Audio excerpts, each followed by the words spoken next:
of the water attribute deck known as Fury from the Deep. This came in pairs alongside the Blaze of Destruction set, which was the fire attribute equivalent. This again was released around April 29th, 2006, and is part of a special set which was also released on the May 10th, 2006. It's a struggle of the elements with the two new structure decks: control the waves and crush your opponents with Fury from the Deep, or leave them standing in a cloud of smoke with the fire monsters of Blaze of Destruction. These structure decks are ready to play with out of the box, so you can master their new individual strategies. Each deck has 40 cards with one brand new ultra rare monster card, one rulebook, and a dueling guide which assists a duelist in taking their game to the next level. As part of the features, this shows that the deck contains water attribute monsters, with boss monsters such as Ocean Dragonlord Neo Daedalus, which was the monster and the cover card. It was the main boss monster. The continuous trap card Gravity Bind, and a level 4 monster known as Tribe Infecting Virus. This is generally what you get. You get one pre-constructed deck of 40 cards. You get an ultra rare, which is the Daedalus. You've got the 39 commons, and you have just a rulebook, a dueling guide, and a playmat. Now, in terms of the cards itself, we're going to be covering exactly what these are. And we'll start off with the Ocean Dragonlord Neo Daedalus. This is a water attribute Sea Serpent level 8 with 2,900 attack and 1,600 defense. The effect is this card cannot be normal summoned or set. This card cannot be special summoned except by attributing one Leviadragon Daedalus. You can send Yuumi you control to the graveyard to send all cards in both players' hands and on the field to the graveyard, except this card. The purpose of this is it is the main boss monster by getting rid of Daedalus, which happens to be a level 7 monster, so that usually requires the 2 tributes.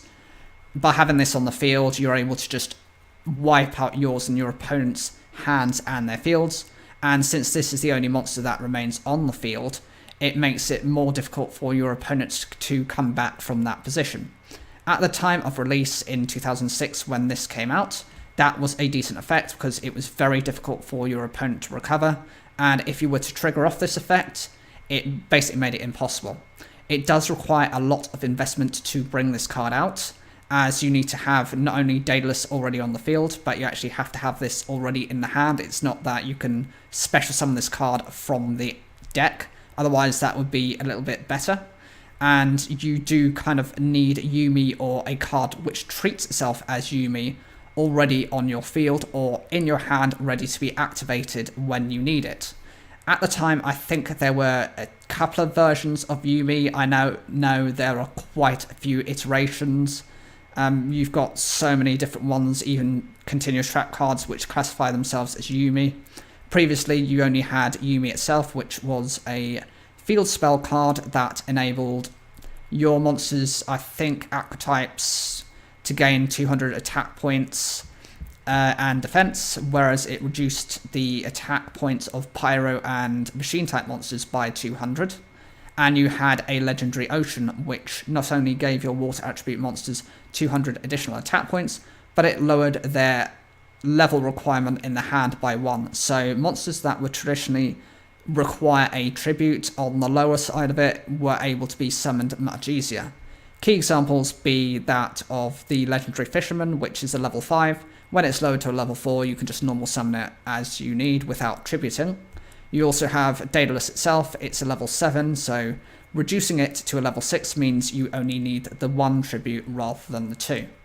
Overall, it's a very stable card, and it's definitely something that was quite interesting. It did see it saw a release when it was in Yu-Gi-Oh! GX Season 1. It was used by this captain who was like a finance who wanted an undersea version of the GX Yu-Gi-Oh! Academy. So the next card we'll be looking at is 7 Coloured Fish. This is a personal card that I have. It was actually in my first pack that I ever got as a kid, so it's definitely something that it's something that is nostalgic to me. And here we are. This is the 7 coloured fish. It's a water attribute fish type level 4 with 1800 attack and 800 defense. Since it's a normal monster, it doesn't have an effect, but it says here as the flavor text, a rare rainbow fish that has never been caught by a mortal man. At the time of its initial release, it was incredibly powerful. It pretty much was the strongest monster you could get. That was a level 4 that required no tributes. There were monsters that actually had similar types of attack points or actually weaker that did require a tribute of some kind. For example, I believe something like Trent was a level 5 which had 1500 attack and 1800 defense. There was also a couple of other cards which were just irritating to bring out. This completely resolves that kind of issue. Even at the time of release, immediate release, this is still viable for the deck, and it was definitely a kind of a staple you required to be consistent.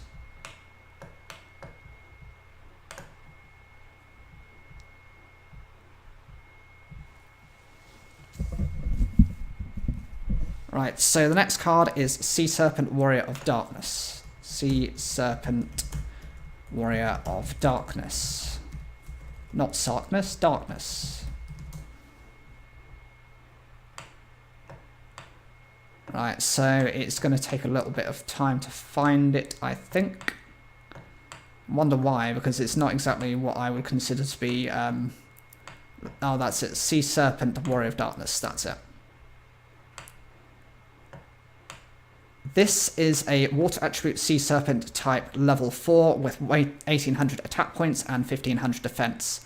It's a normal monster, but its flavor text is a warrior who defends the world of the seas of darkness. He prides himself on his fighting prowess, both on the ground and of course in the water.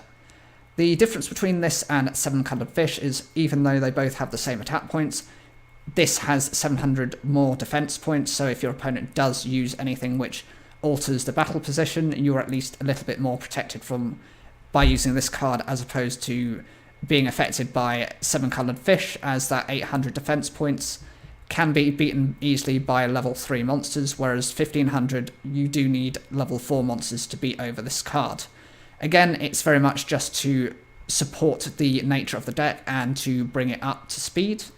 It's quite decent for what it needs to be, but again, it's relevant for the time and is no longer relevant for this situation. The next card we'll cover is Space Mambo.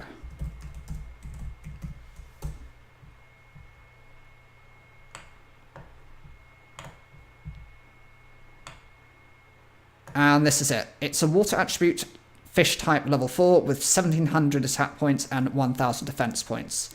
It's a normal monster, but the flavor text is a space mambo floating in the vast universe. This living relic was found in the ruins of a super civilization on Alphard 4. Like the other monsters previously mentioned, it's a level 4 monster. 1700 attack points is slightly weaker by 100 in comparison to either 7 coloured fish or Sea Serpent of Darkness, but it's definitely useful for the deck, even if you're using it just as a stall technique or just to protect your life points.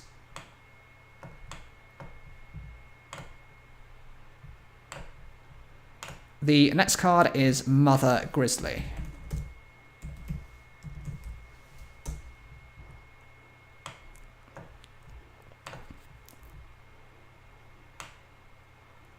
Mother Grizzly is a water attribute beast warrior type at level 4 with 1400 attack and 1000 defense points.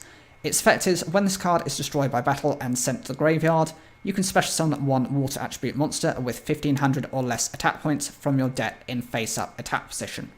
This is one of the specific attribute summoners, so these are monsters that happen to be usually 1400 attack points, and I think their defense points vary. They all are level 4 monsters, and they each summon into their specific attributes. Mother Grizzly is the one for the water attributes. Basically, if it gets destroyed in battle, and effectively you might want to set this card, it's a good way of then going into any of your specific water attribute monsters.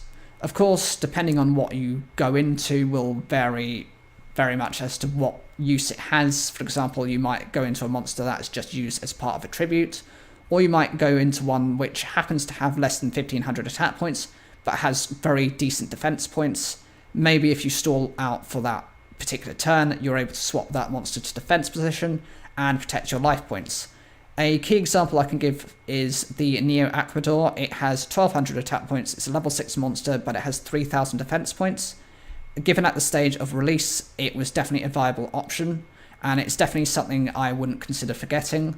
Other examples of the attribute summoners, I mean, you've got Mystic Tomato, which is the dark attribute. You've got the Shining Angel, which is the light attribute summoner. You have Flying Kamakiri number 1, which is the wind attribute summoner. You have...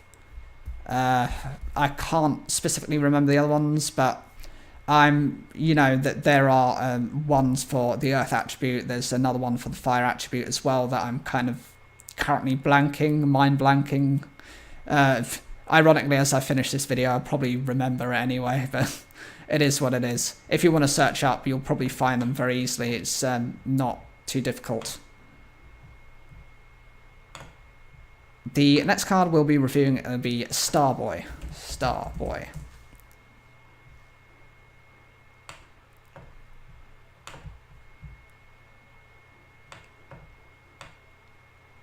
And here we are. This is Starboy. It's a water attribute aqua type level 2 with 550 attack points and 500 defense points. As long as this card remains face up on the field, increase the attack of all water attribute monsters by 500 points, and increase the attack of all fire attribute monsters by 400 points. This is one of the attribute boosters, similar to something like Little Chimera, which I mentioned was part of Blaze of Destruction. Whereas that supported fire attribute decks, this supports water attributes. And what attribute is the opposite of water? It's fire. So as one boosts its own attribute, it diminishes the power of the reverse opposite attribute. It's not particularly that powerful at the time. It was useful if you had 3 of these on the field. You had 3 sets of monsters with 2050 attack points and they're level 2 monsters, as well as if your opponent happened to have fire attribute monsters, they basically lose if you had all 3 1200 attack points each, putting you at the distinct advantage. Of course, nowadays it's very difficult to keep these cards on the field, and they do have link equivalents of them, which are far more viable as they get to kind of stay in your extra deck, and you don't rely on summoning them from your main deck. Of course, again, that is its own limitation in that, the extra deck only is limited to 15 cards, so arguably even the link monster is not so heavily run or is run as a 1 or a 2 of, rather than a 3.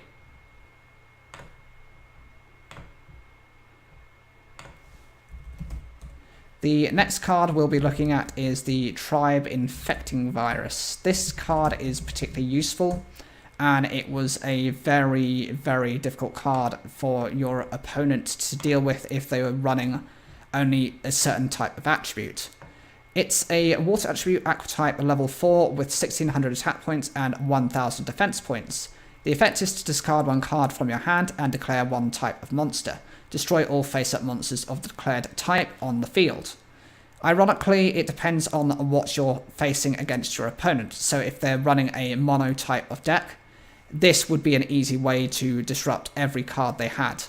In the time of this card's release, you had very few monsters that had any type of protection from destruction-based effects, and so at that point this was a very deadly monster to face off against. Ideally, if you were facing off against a deck that relied on this, you would need to be running multiple different typings, but unless they had some type of synergy, it would only be as a way of getting rid of this card. This would often be a surprise to the opponent only if you happen to drawn into it, or if they had been predicting it, but even at 1600 attack points, for a level 4 monster, that was decent at the time.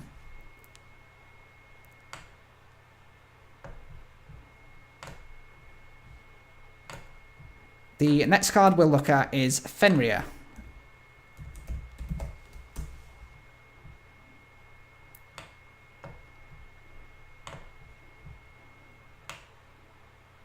Fenrir is a water attribute beast type level 4 with 1400 attack points and 1200 defense points.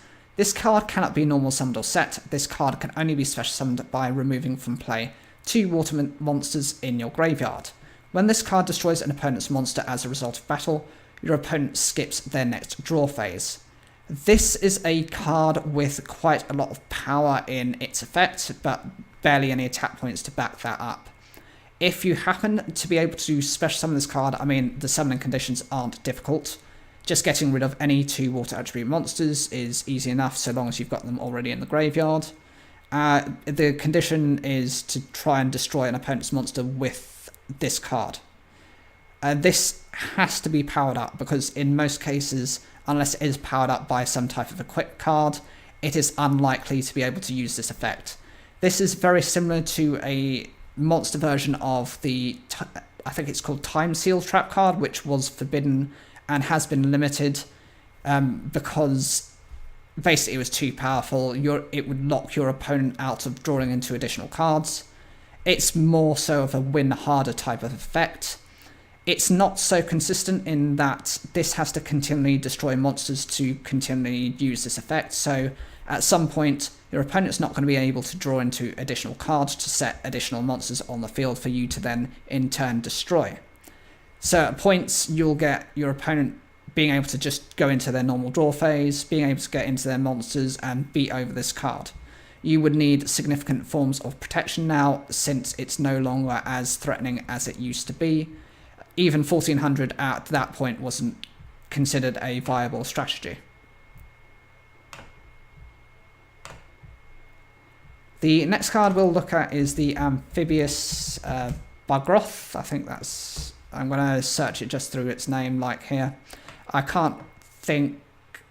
Oh, that's it. MK... Is it MK3? MK3. Yes, that's it. MK3 is the one. There's, as you can see, several variations of this Bugroth card. But this is the one that we're specifically looking at. It's a water attribute machine type level 4 with 1500 attack points and 1300 defense points.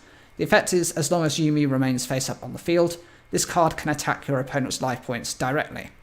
The benefit of this card is the direct attack could help trigger off cards such as Robin Goblin or Robin Zombie, which in turn, when you inflict battle damage through any of your monsters, can force your opponent, either using Robin Goblin to discard a random card from their hand, or Robin Zombie, the top card from their deck. The 1500 attack points is decent enough to concern your opponent at that time, and generally, if you consider Yuumi boosts this card up by another 200, it's able to attack using its full might. It's not something like Amethyst Cat, which is one of the crystal beasts, that has to half its attack in order to directly attack. This only has the limitations of requiring Yuumi on the field. It's not too dissimilar to some other cards which do have that direct attack kind of mechanic. It's simply, at the time, it was more viable because even with less field spells with the name Yuumi in them, you had much fewer threats already on the field to be able to use this strategy.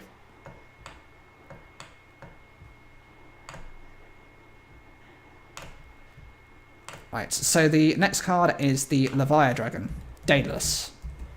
Leviadragon.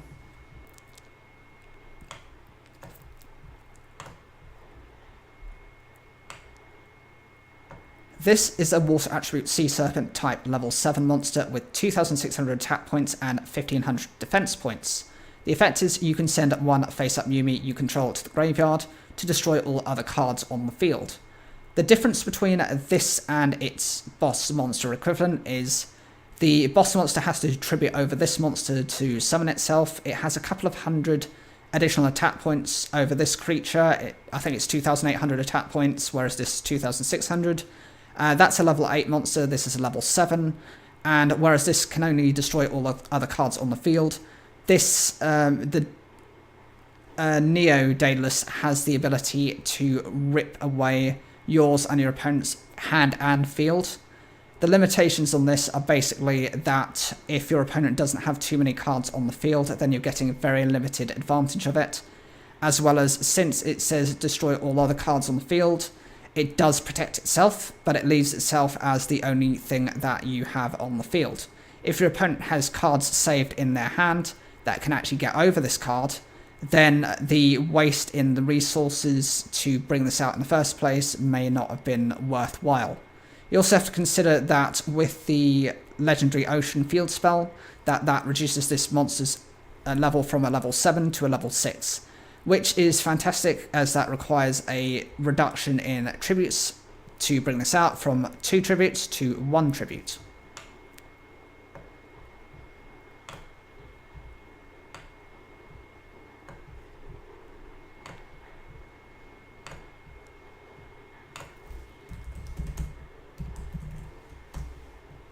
Okay, so the next card we'll be looking at, it'll be Mermaid Knight. Mermaid Knight is a water attribute aqua type level 4 with 1500 attack points and 700 defense. While Yuumi is face up on the field, this card can attack twice during the same battle phase. The nice part of this effect is that it doesn't have to be on monsters and it doesn't have to be twice in a row. So for example, if you happen to attack once with this monster, your opponent then goes into something like Call of the Haunted to bring out a stronger monster. You may want to cancel this first card's attack, then go in with one of your higher monsters already on the field, say Mobius the Frost Monarch, just as an example, beat over that monster, and then attack using this other monster's second attack. Unfortunately, in that situation, since you had already declared an initial attack, it still counts as part of the attack, so you can't use it again. It's already used it once, but you can at least do some damage. Alternatively, you can use it to just wipe out 2 of your opponent's monsters if they have quite weak ones on the field, or you can go in for 2 direct attacks. Considering that Yuumi on the field is actually going to boost this card by 200 attack points, that can make this a 1700 attack monster, which totals battle damage of 3,400 attack points. It could be enough to defeat your opponent.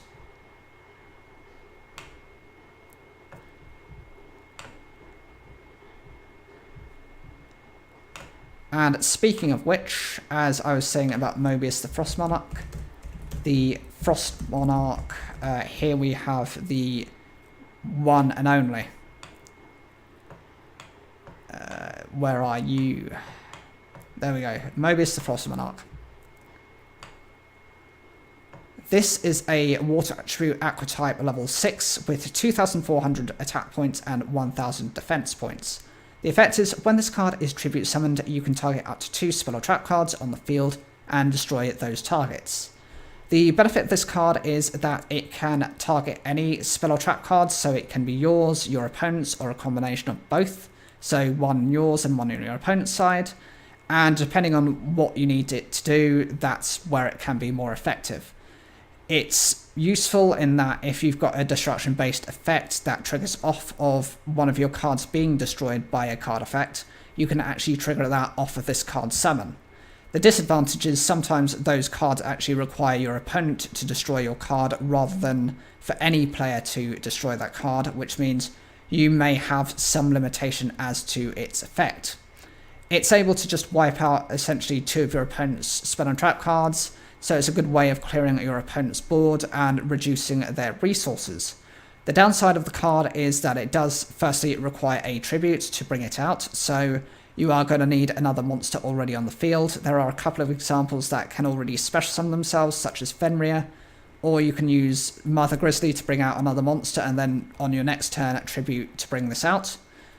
It's also subject to any type of responses, so if your opponent has cards such as Ring of Destruction on their field, they can just trigger that off of this card's effect, destroy this card, and inflict you with burn damage to you and your opponent, so you've actually wasted the summoning of this card. This is part of the Monarch archetype, which is a series of monsters which are level 5 and level 6, each requiring either basically a tribute to bring out, and upon their summon they trigger off a different effect. I mean, for example, you have Thestalos, which does a discard of your opponent's hand. You have the Chaos, which banishes a card on the field. You have Kuraz, you have Ryza, you've got Mobius. There's other examples, and you have their boss monster equivalents, which are the Mega Monarchs. Those are 2 tribute monsters that have 2,800 attack points, and their effects are slightly boosted up from these ones based on their original designs.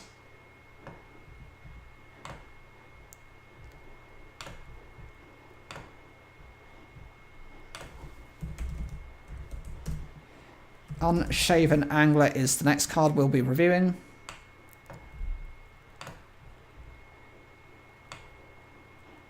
Unshaven Angler is a water attribute fish type level 4 monster with 1500 attack points and 1600 defense points.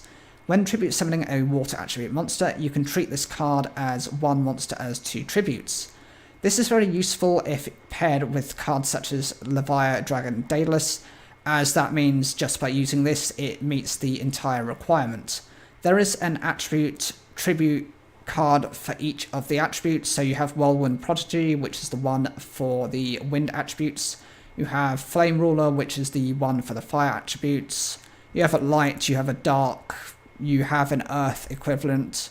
All of them have their own pairings. This just happens to be the one for this attribute.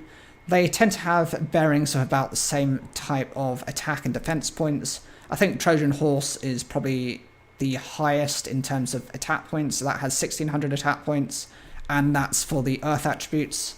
But as we're focusing on the water attributes, that makes sense to why this card is where it is.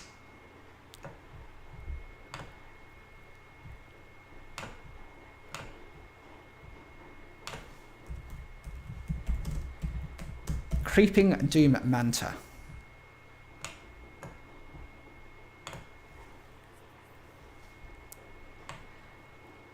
This card is a water attribute fish type level 3 with 1300 attack points and 1200 defense points. When this card is normal summoned successfully, no trap cards can be activated. This basically stops cards which react to when you normal summon a monster, so for example Trap Hole, but it's very specific. It would have been nice if it negates the effects of trap cards for the rest of the turn once it's been summoned, or something like that. As it is, for 1300 attack points, it's fine, but it's not guaranteed to stay on the field for long. It's better used as part of a tribute for a tribute summon.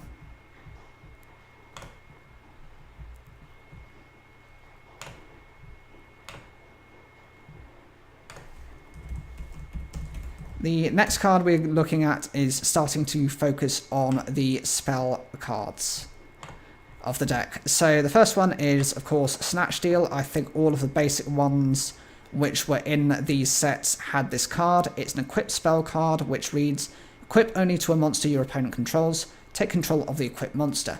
During each of your opponent's standby phases, they gain 1000 life points. This card has the ability to take one of your opponent's monsters, and you can use it either as part of a tribute summon for one of your monsters. You can use your opponent's monster against them, so if they've heavily resourced into that particular card, that's always a negative for them. Or potentially you can just get rid of the card if needs be. If it's been a threat to you previously and you just want rid of the card, that's also an alternative way of doing this. It really depends on where the direction of the deck and the stage of the duel you're facing. For example, if you're near the end of the duel, maybe giving your opponent 1000 life points isn't so big of a deal. If it's closer to the beginning of the duel, maybe it's not a good idea, just in case they have alternative backup strategies which help them boost up their life points even further, and this ends up just supporting what they need to do.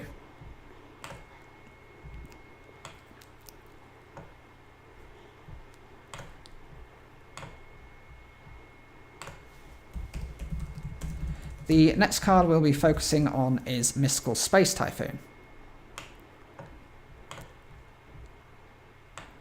This card is a quick play spell card, and its effect is target one spell or trap card on the field, destroy that target. Similarly to the other type of destruction effect from Mobius the Frost Monarch, this can affect either yours or your opponent's card, so if it's an effect which can activate from its own destruction, that's always a good idea to use because that will have some type of bonus effect. Or if you want to just get rid of one of your opponent's cards, that's always a good strategy as well. It's a staple card which you see within most decks. Less now so because there are much better alternatives at fewer costs and much better returns. This was just the first iteration of your spell and trap card destruction effects.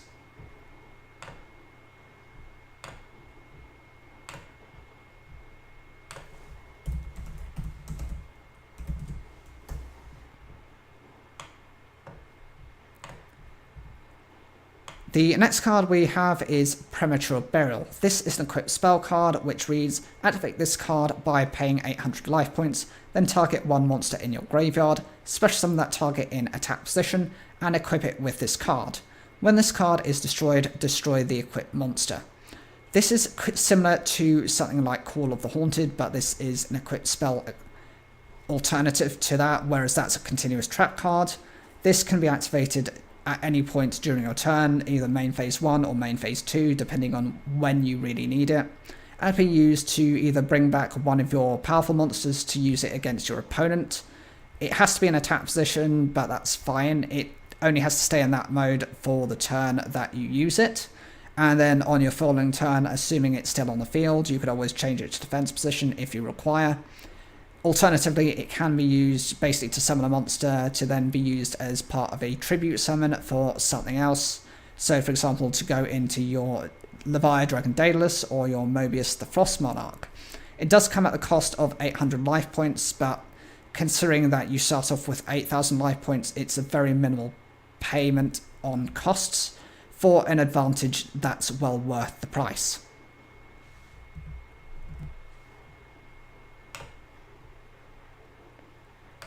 The next card we're focusing on will be the Pot of Greed. Pot of Greed.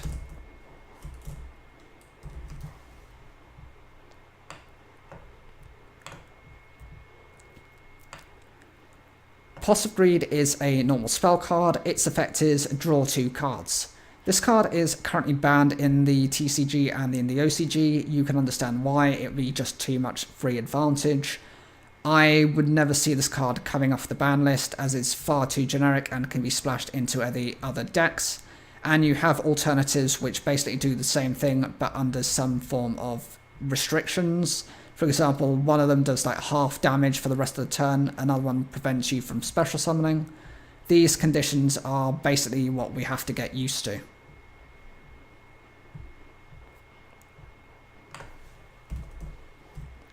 The next card we're looking at is Heavy Storm.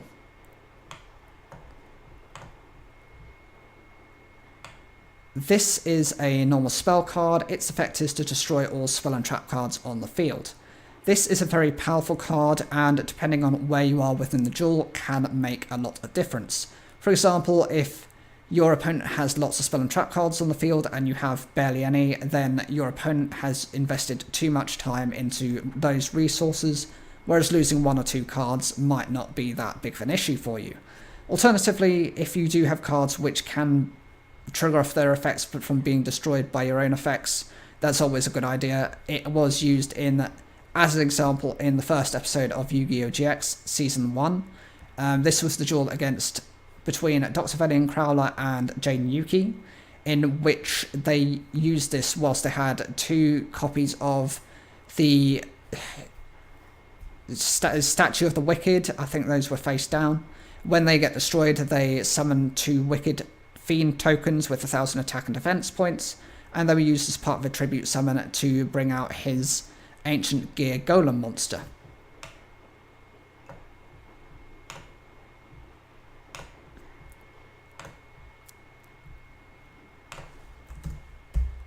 Next card is a Legendary Ocean.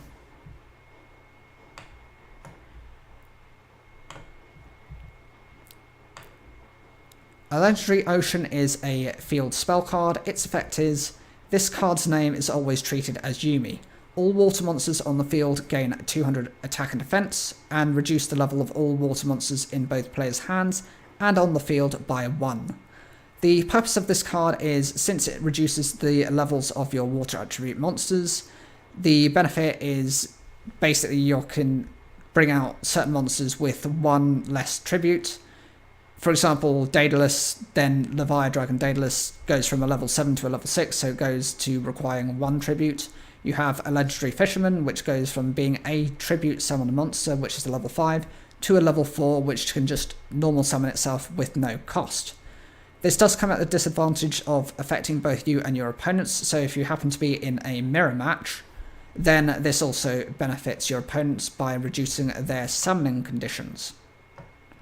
Also, since it activates and treats itself as Yumi, it helps to work alongside various other spell and trap support.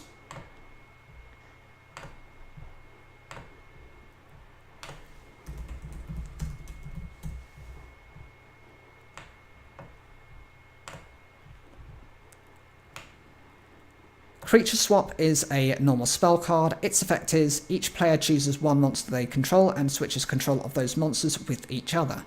Those monsters cannot change their battle positions for the rest of this turn. The benefit of this card is if it's used correctly and your opponent only has the one monster on their field, you can potentially get rid of one of your weaker monsters for one of their monsters and they have no control. If they have more than one monster on their field, they're going to, since they choose the monster they switch with you, choose the weaker of them. So potentially to get yourself to that situation, you might have to do some other things involved. So for example, using something like Raigeki as a way of getting rid of certain monsters, or going into your battle phase first to wipe out your opponent's monsters, and saving the best one to last, and then activating this card. So to that extent, it can be a bit long-winded, it can be a bit costly, and it can be very time-consuming as opposed to things such as Change of Heart, which can be activated immediately. It does have the ability to permanently change the control for the duration until it ends up having to go back to the opponent's graveyard, but that's really a moot point. I mean, you're most likely going to get rid of this card for some type of tribute or to get rid of one of the higher resource monsters.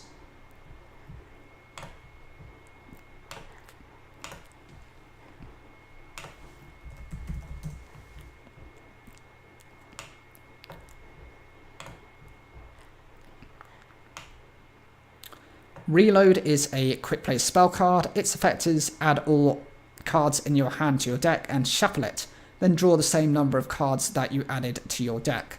Like the other structure decks, I think they all had a copy of this. This was just to help manage your deck, especially if they had more of the higher level support. I think that was the case with the Zombie Madness structure deck. I mean, you had level 6s in there, you had level 8s, you had a level 5 in there, there were a few restrictions on them, so it was making sense to do that. I think less so in this deck, as from my memory, we've got the Neo Daedalus, which is level 8. You've got the Leviathan Dragon Daedalus, level 7. You have Mobius the Frost Monarch, which is level 6. And I think so those are the only ones that do require a tribute of some kind. If there are any others, please put those in the comments down below. But as far as I'm concerned, those were the only restrictions on them. This is the same as Magical Mallet. It's just an older version of it, but ironically a better version. Magical Mallet was a card used by Chaz Princeton. I think the first time we saw it was in episode 4 of Yu-Gi-Oh! GX, where Chaz had to face off against Jane Yuki in a match which was witnessed by various people throughout the dorms, and it was type of dorm progression challenge. So if they happened to win, they could end up progressing to the next dorm up. So from Slifer Red, they could have gone to Rye Yellow, or from Rye Yellow to go to Obelisk Blue. This alternative version is better because it can be activated since it's a quick play. It can be activated during yours or your opponent's turn. And it's just a good way of trying to cycle into some of your better monsters. Or at least unsticking your hand if you've got high level monsters in there.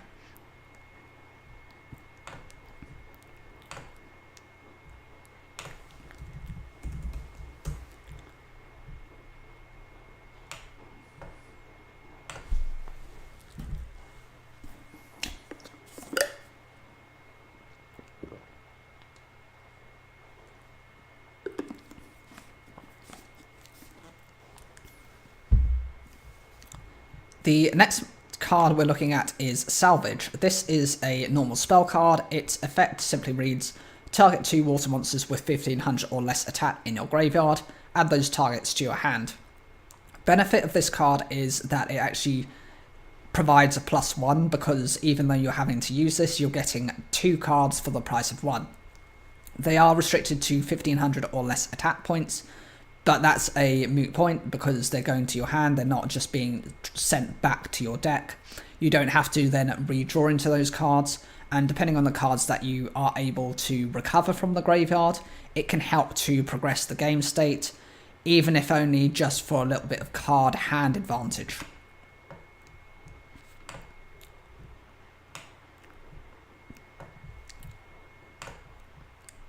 The next card we're focusing is the Hammer Shot. This is a particular card that I used to love within the set. It's very powerful for what it needs to be, but it can be quite restrictive in other means. So as it says here, Hammer Shot is a normal spell card, and it says destroy one face-up attack position monster with the highest attack. If it's a tie, you get to choose. Ironically, it's just whatever's the highest attack points on the field, so if it's yours, then actually it just wipes out your monster. If it's your opponent's, then it just automatically wipes out their monster. But if it's a tie between you and your opponent, you get to choose the monster that you're going to destroy. You don't ever want to be in a position where it really ends up being yours unless it has some type of destruction-based additional effect. That is kind of the negative side of that type of deck. I do think it's a massive downside to it, and it can be quite infuriating. It's also not relevant if your opponent is playing a very defensive deck, as most likely those cards can be set face down, and therefore you're not able to use this effect because they're not in attack position, and they're not even face up to begin with. You're going to have to manipulate your opponent to put those monsters back into attack position. Therefore, that's where the restriction comes into play. There is an equivalent card called Smashing Ground, which actually affects the highest defense monster on the field, but it's on your opponent's field, so it doesn't actually include yours. And it's a good way of just wiping out one of your opponent's cards, and it's just less restrictive than this card is.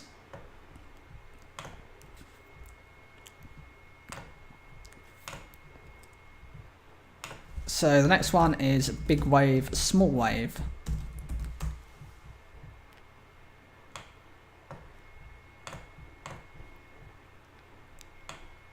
Big Wave, Small Wave is a normal spell card with the effect destroy all face-up water monsters you control. Then you can special summon water monsters from your hand up to the number of monsters destroyed by this effect. The benefit of this is that it's not restricted by level or by any sort of attack restrictions or defense restrictions. This means that if you happen to be able to, for example, wipe out a couple of your monsters that only have 1500 or less attack points, and then you're able to bring out two monsters with over 2000 attack points, there's the plus and the advantage for you. The only concern is it only summons more water monsters from your hand, so you are going to have to ensure that you have a full enough hand to be able to access that. It's also determined based on what cards you've drawn into, so if you've drawn unfavourably, this card could be very slow to respond and could be a bit of a dead card in your hand. And now we're going to be focusing on the trap portion of the deck. So the first one is the Dust Tornado.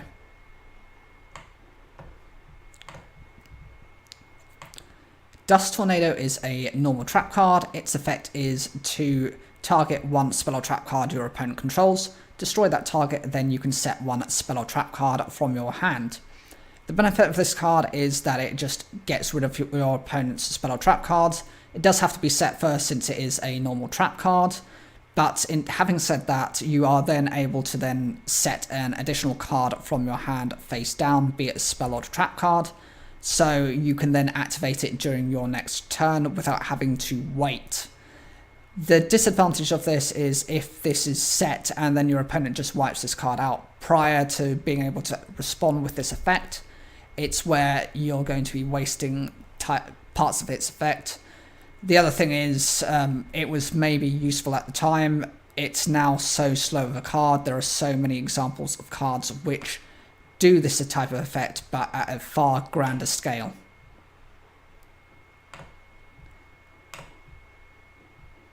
The next card is Call of the Haunted. Now this is an interesting card just because it has so many uses and it has been used within some of the various archetypes as well as the anime itself. So here's Call of the Haunted. It is a continuous trap card with the effect: activate this card by targeting one monster in your graveyard, special summon that target in attack position. When this card leaves the field, destroy that monster. When that monster is destroyed, destroy this card. The benefit of this card is that you're just able to special summon any monster from your graveyard, so as long as it doesn't have a restriction as it cannot be special summoned from the graveyard, I think you're good to go. You can basically summon any of your monsters, be that the stronger ones or some of the weaker ones. The weaker ones obviously used for as part of a tribute summon for a higher level monster, or you can summon one of your higher level monsters which doesn't have any restrictions on its name back to the field and then reuse it.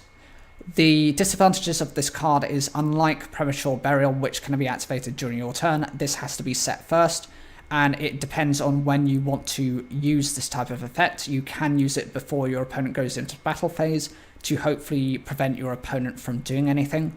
Ideally, you might want to use it during your opponent's end phase as a means of, for example, protecting your life points, or to at least surprise your opponent, because at the end phase they can't set anything else to go against your cards.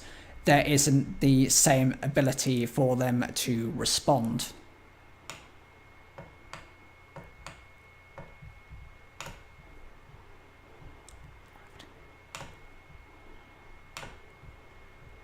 The next card we'll be focusing on is Gravity Bind. This particular card is quite a doozy, and it has some interactions with the way this deck likes to work. It is a continuous trap card which reads: level 4 or higher monsters cannot attack. Now, you may be thinking to yourself, right, that includes your monsters. Yes, absolutely, you're correct. It affects you and your opponent. So if your opponent has level 4 monsters or higher, then they cannot attack with their monsters, and the same for you. Anything lower than that, basically levels 1, 2, and 3, are able to attack with no restrictions to them.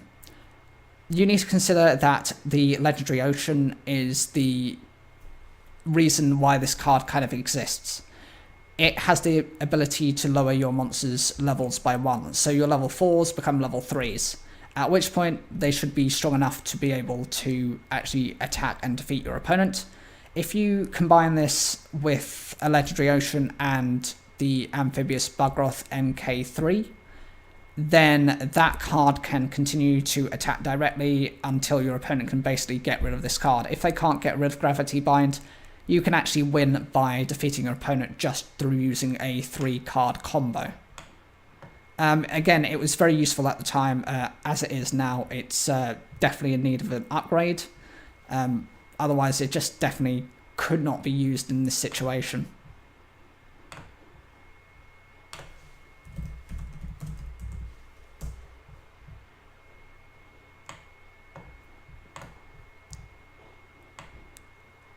Tornado Wall is a continuous trap card. Its effect is activate only when Yuumi is on the field. While Yuumi is face up on the field, you take no battle damage from attacking monsters. Destroy this card when Yuumi leaves the field. This, I remember getting multiple copies of this card and this being used by Meiko Tsunami. This was used in the Battle City tournament, and it was his match against Joey Wheeler. It was used once he basically had his Yuumi on the field, and his battle damage became 0 until Joey got rid of Yuumi. It's the same story with this. It has to pair and activate after Yuumi, so if you have this card without Yuumi, it is a dead card in your hand or in your spell and trap zone. It does have quite a lot of advantage to it, but it's very easy to remove it. I think less so now than it used to, because there are various types of effects which protect your back row. There is a continuous trap card. I can't remember it now. I think it was released around Yu-Gi-Oh! 5Ds. If anyone knows, please put those in the comments down below. It was definitely a card which actually protects all your face down, well, your continuous trap cards. I think it was used by the clown-looking guy in Yu-Gi-Oh! 5Ds. He was kind of the assistant director of Rex Goodwin, and you'll remember the guy if you've ever watched Yu-Gi-Oh! 5Ds. He was a clown. He used clowns as part of a mini archetype. He used Jester Confi, he used Jester Queen, and I think there was a Jester Lord. I think that was the three main cards as part of his Jester archetype. And so that's where I think that inclination comes from. But generally speaking, it's just not worth it's not worth running anymore. I think there was another card, it's called Despair. Is it the Despair Uranus? That card has the ability to protect your back row cards as well. And I'm sure there's probably some other examples that I am currently forgetting, but that is what it is. There's so many cards, you're never going to remember them all. Next card is Torrential Tribute. This card actually is quite devastating when it was originally released and has been on various ban lists in and out for quite a period of time. Eventually it did get like full unreleased restrictions to it, so you can use it at 3 now, but it's no longer as viable as it used to be.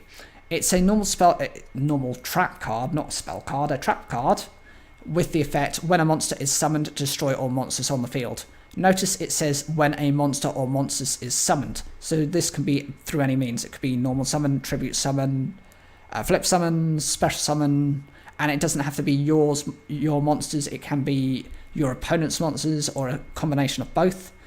And it can be if it's summoned through multiple monsters on the same turn, or just one summon of an individual monster. So you or your opponent can end up triggering this effect. Of course, if you activate it yourself, then you want to get the plus side of the effect. So you might have no monsters on your field. You might want to just trigger off this by summoning one monster that happens to be weak, wiping out all of your opponent's monsters and being done with them.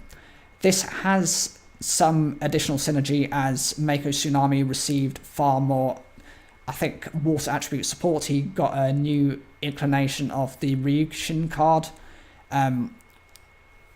Not Ryukushin, it was Kaioshin, which is a level 5 monster. It was previously a water attribute normal monster. Now it has an effect version of itself. And there was a card in there which actually searches directly for Torrential Tribute. I can't remember the name of it. Again, if that's something you remember, put those in the comments down below.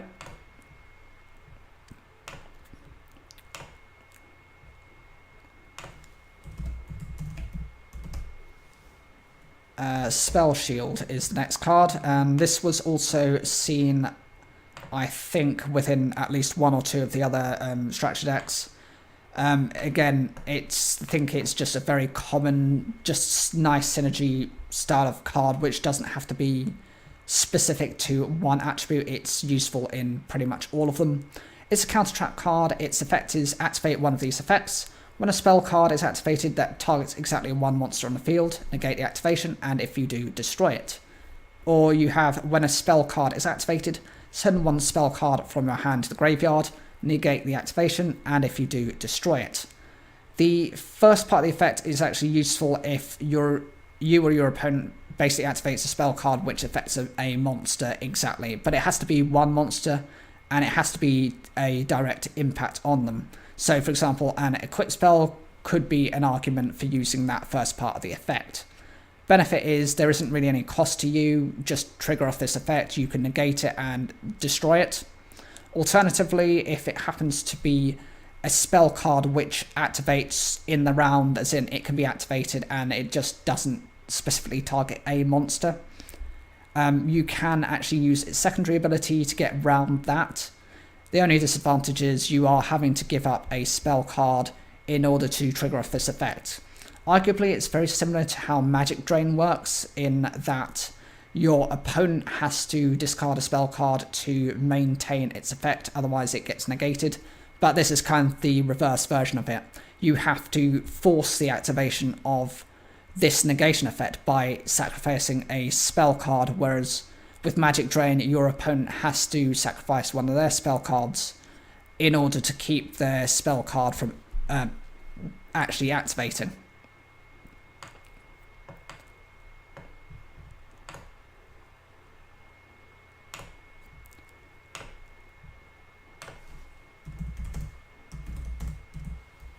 yugioh is a card that I actually have a few of. Well, I think I must have spelt it wrong here. Yugioh. Okay. Is that? Oh, I got that bit of the. It's who, not Jew thing. Okay. So that's where the mistake went. That's it. This is the card. This is a continuous trap card, and its effect is activate by selecting 2 set spell or trap cards on the field. The selected spell or trap cards cannot be activated.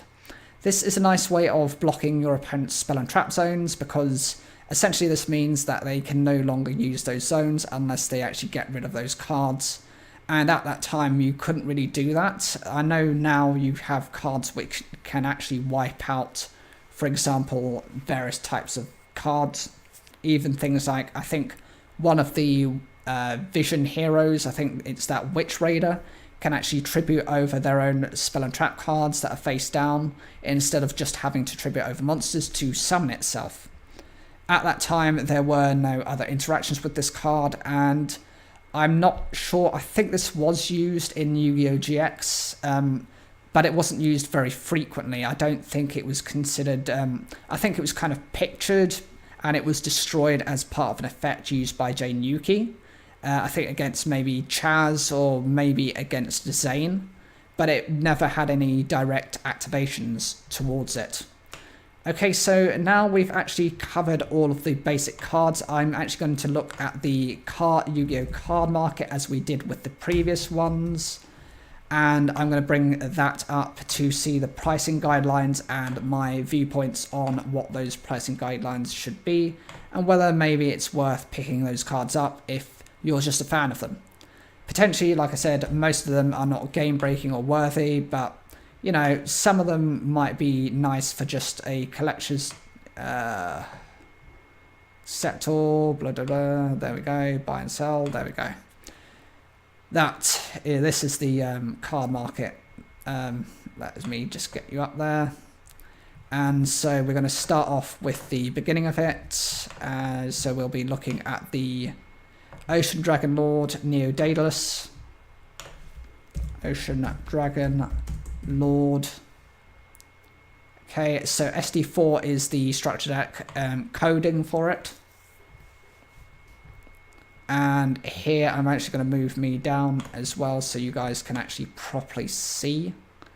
As you can see here, the rarity on it is quite high rarity. So it's an ultra rare, so the pricing on it is going to be a little bit more. There were 611 items of it available, starting at 2 cents. Price trend is €1.26. 30-day average price of €2 1 cent. 7-day average price of €1.32 and a 1-day average price of 55 cents. Its highest was on the 12th of December at €13. I can only imagine that someone is building or trying to build a very specific style of deck and actually trying to use this, maybe for some type of competition. It's definitely not worth that price unless you are seeing it as a pretty much a perfect, actually scrap that, it has to be a perfect condition card for it to be going at this price. I mean, as you can see, there aren't any other variations. In terms of reprints, it has had one other variation on it, so arguably you could push for this pricing. I just think someone's quite insane for going at that pricing, especially when, as you can see, the 30-day average price is about 6 times less than what someone's decided to pay for it on the open market.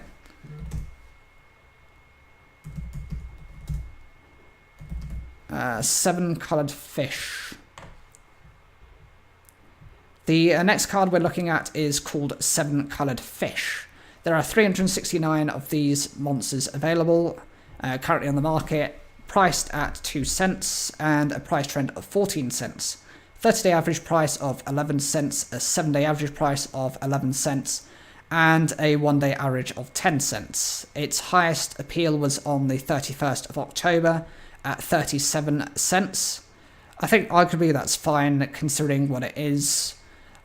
At most, I'd be looking about 35 to 40 cents. It's fine if you're running a specific, for example, I think you can get water attribute normal style decks. There are a couple of supporting decks around that theme. It's definitely something I could identify running. There are 10 different reprint variations on it, so I can't see any worth of paying anything more than currently what the highest price on that is. Right, Sea Serpent. Let's get you up. Sea Serpent, Warrior of Darkness. So that's the SD4 version. And here there are 367 of these available. There are 3 reprints in 3 different sets. And it starts at 2 cents. The price trend is for 11 cents, 30-day average price of 12 cents, 7-day average price of 15 cents, and a 1-day average of 10 cents. The highest sale on it was on the 12th of September for 30 cents. I think that's okay pricing wise. Again, since it can be used as part of the water attribute set, it's arguably okay to run. It's just not a particular card that I would consider picking up. I just don't think there is so much of a value on it. Again, if you're just a collector, for that pricing, I don't see it as a problem.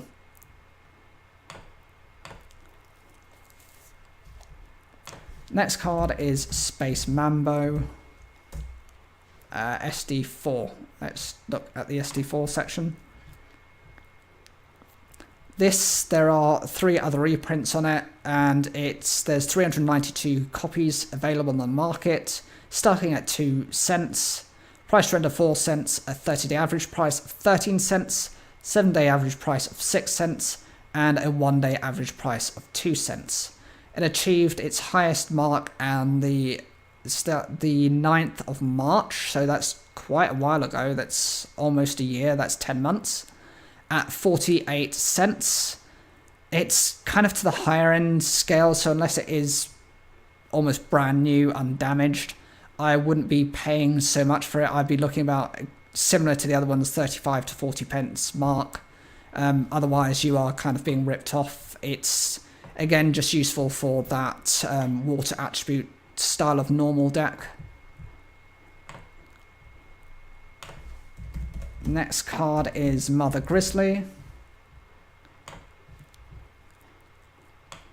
This card has 846 variations on it. In terms of reprints, there are 19 copies, and the price trend is 2 cents with a 17 cents kind of capped at, 30-day average price of 13 cents, a 7-day average price of 15 cents, and a 1-day average of 16 cents. It achieved kind of its highest on the 7th of December at 44 cents. Arguably, this is better and better judged, considering that you can technically run this in multitude of water attribute decks, so it's not bad so long as you're getting it at a decent quality.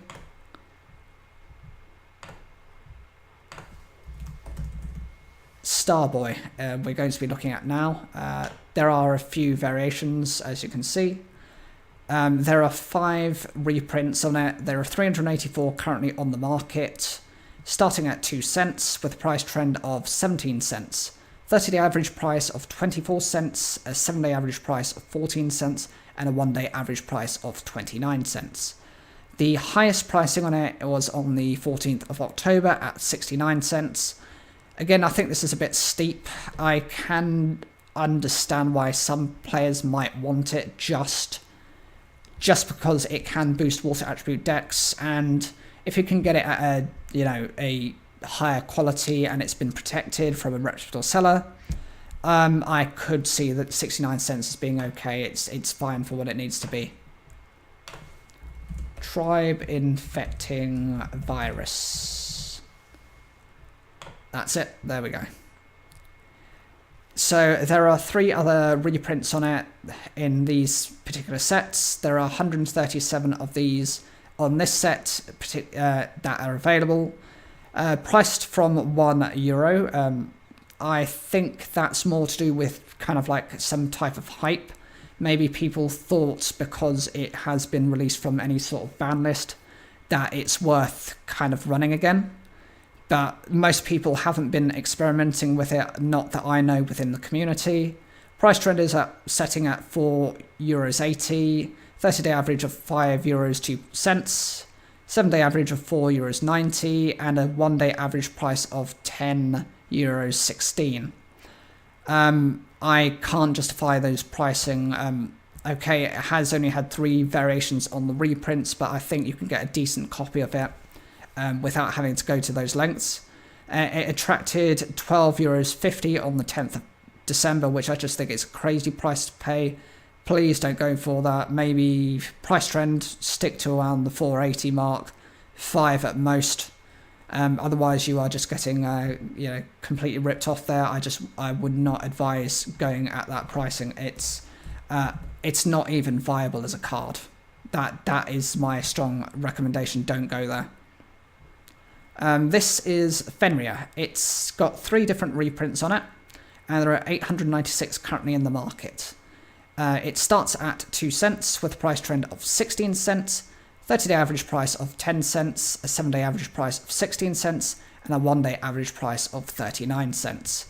This achieved its highest market rate, actually, it was on the 30th of December, so it was only about a week ago at the time of recording, at 39 cents. Arguably, if you're running a specific type of deck which actually stuns your opponent from drawing into cards, maybe it could be used. I wouldn't really go above the 40 cents mark, so arguably that's okay for the time being. The next card we'll be looking at is the Amphibious Buggrowth.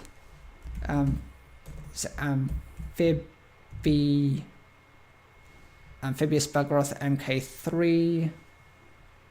That's it. That's the SD4. This one, there are 3 other reprints on the set, and there are 291 currently on the market on this structure deck. Starts from 2 cents with a price trend of 13 cents, 30-day average price of 13 cents, a 7-day average price of 18 cents, and a 1-day average price of 7 cents. This attracted the biggest rate on the 20th of December at 40 cents. Like most of them, if anyone's planning on a specific type of deck or just happens to like water attribute monsters, I think 40 cents is fine if you're getting a higher quality variations on it. Levia Dragon Daedalus. It'll be interesting since the alternative version was as expensive as it was. Whether this is actually... that's where the problem is. It's the because there are various cards with the with Levia Dragon in its name. That's why it's kind of more difficult to search. There are about 4 different reprint sets of this. There are 239 of these currently available on the market, starting at 2 cents, with a price trend of 98 cents. 30-day average price of €1.39, a 7-day average price of €1.16, and a 1-day average of 89 cents. It achieved its highest sale on the 1st of September at €4.98. I would not be getting it at this price. It is, as you can see, a common rarity. There is really no point in getting it when the average is these kind of prices.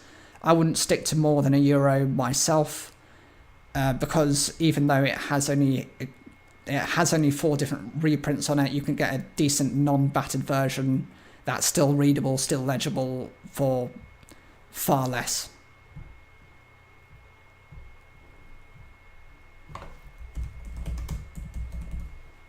The next card is Mermaid Knight. This one will be interesting.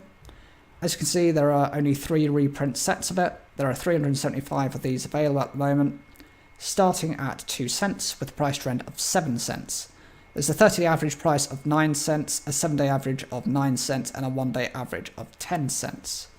It had its highest optimization on the 20th of December at 28 cents, which is not too bad considering, what it is. It's fine if you're a fan of it. Pricing wise, 28 cents is not going to break the bank here.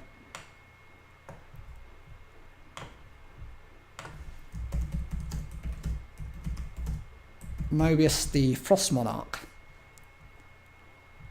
So there we go. This is the example given. There are 14 different reprint sets on it, and there are 215 of these currently on the market, starting at 2 cents. The price trend is for 32 cents, a 30-day average of 36 cents, a 7-day average of 32 cents, and a 1-day average of 7 cents. This achieved its highest sale on the 21st of November at €1.50, which I think is a little bit on the steeper side. You can get better variations on this card, probably for less than that. But if you're a dedicated Monarch player and you just need these cards, then maybe, I don't know, maybe it's a status thing to have the SD4, the Structure Deck 4 variation on it, in which case, go ahead. I just wouldn't personally be prepared to pay that.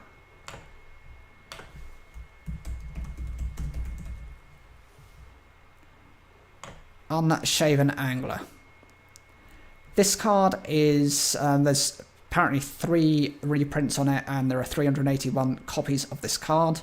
Starts at 2 cents with a price trend of 11 cents. There's a 30-day average price of 11 cents, a 7-day average price of 9 cents, and a 1-day average of 2 cents. This achieved its maximum sale on the 13th of July for 30 cents. Arguably, I think that's fine if you want it for one of the tributes for a water attribute monster. I think that's a fair price on it.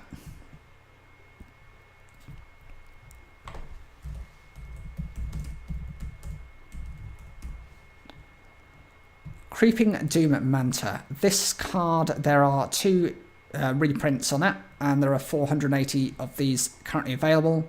Starting at 2 cents with a price trend of 12 cents, 30-day average of 8 cents, a 7-day average price of 13 cents, and a 1-day average of 3 cents. This achieved its highest rate on the 28th of November at 39 cents. Arguably, it's not worth its price. I wouldn't be going anywhere near it for it. It's just not viable as a strategy, and it'd be quite niche to get it to actually work.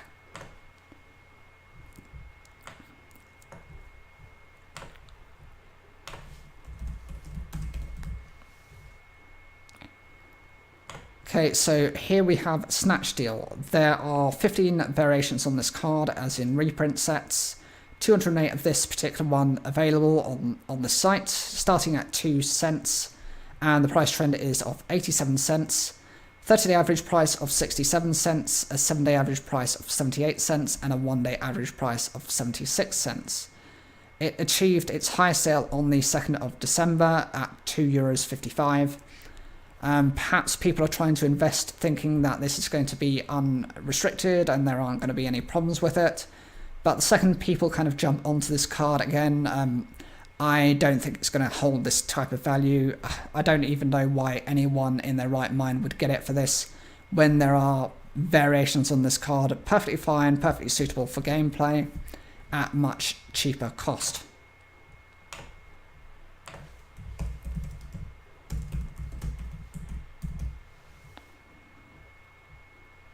Alright, so Mystical Space Typhoon, there are quite a few copies of this, so we are going to have to bear with each other and see where the SD4 version is.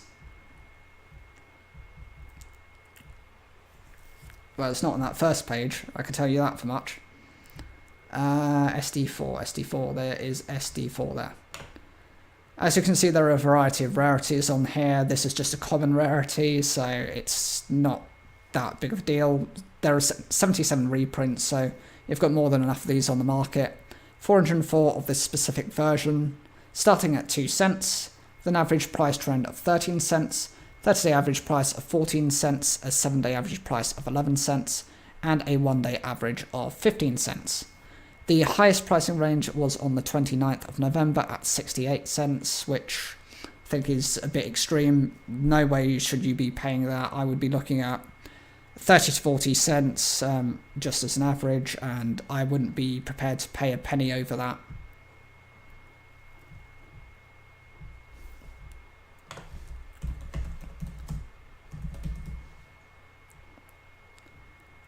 The next card is Premature Burial. There are apparently 26 different reprints on this.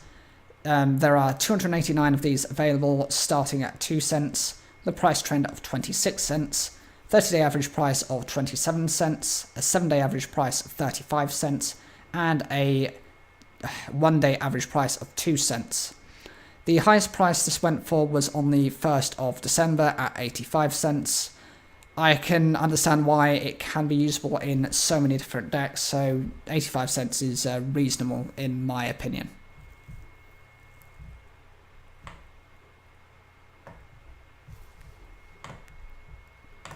Right, Pot of Greed.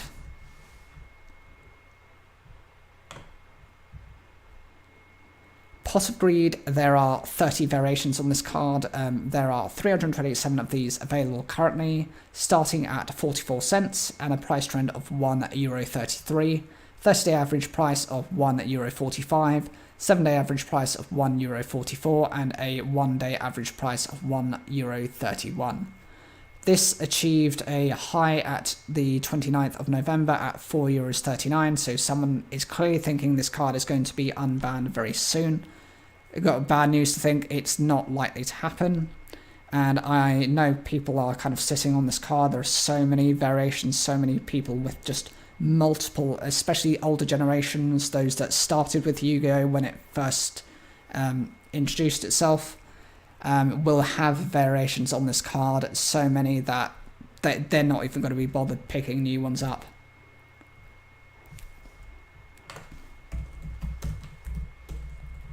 Let's check for Heavy Storm. And let's see for the SD4 version.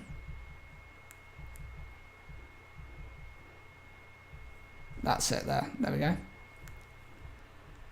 This has 29 different reprints on it. There's 191 of this currently available, starting at 2 cents with a price trend of 63 cents. There's a 30-day average price of 56 cents, a 7-day average price of 60 cents, and a 1-day average price of 47 cents. At its height, it was sold on the 28th of November at €1.99, effectively €2. I don't understand why you'd pay that price, since there are so many common versions of this. Again, I don't understand the logic of some people's purchasing power.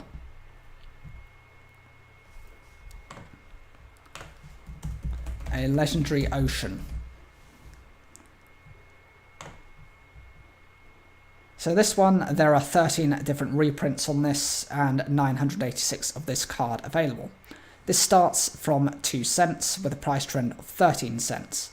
30-day average price of 13 cents, a 7-day average price of 12 cents, and a 1-day average price of 5 cents.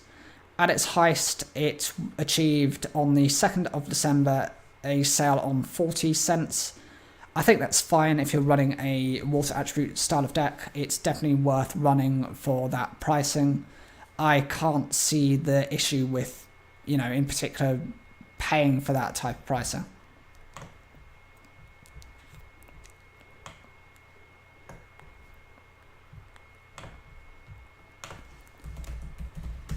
Creature Swap. It's the next card we'll be looking at, and apparently it's not in this section. So I'm going to have to look for it here somewhere. SD4, that's it.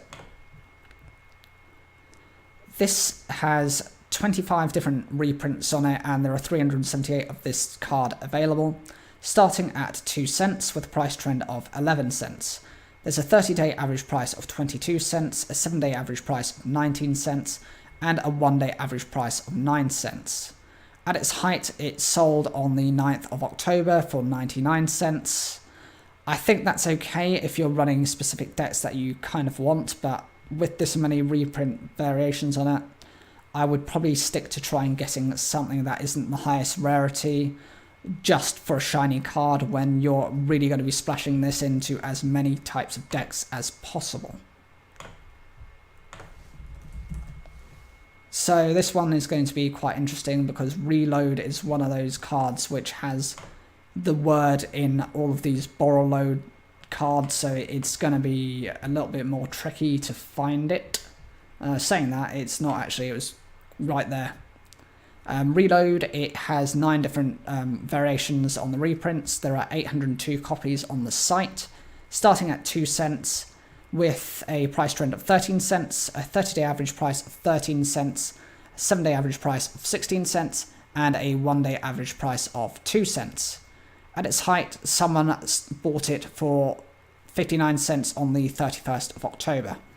I think that's getting a little bit steep because there are variations on this card, and there's a decent number of copies in the marketplace to not warrant paying that much for it. I think they're probably about 15-20 pence above the board that they needed to. Let's look at salvage. Not salvage. There we go. That's it. SD4. Salvage here, there are 13 different reprints on it, and there are 878 of these cards available. Starts at 2 cents with a price trend of 18 cents. It's 30-day average of 20 cents, a 7-day average price of 18 cents, and a 1-day average price of 25 cents. Someone bought this on the 25th of October for 99 cents. I don't think that's that big of a problem because this can be splashed into so many different water attribute decks. And since water attributes are, it would be one thing if it said specifically Aqua type or Sea Serpent or what's the other one? Fish types. If it was specific to one of those typings, then I would have a real issue with this card. But this being generic water attribute, perfectly fine with me, perfectly justifiable for the price.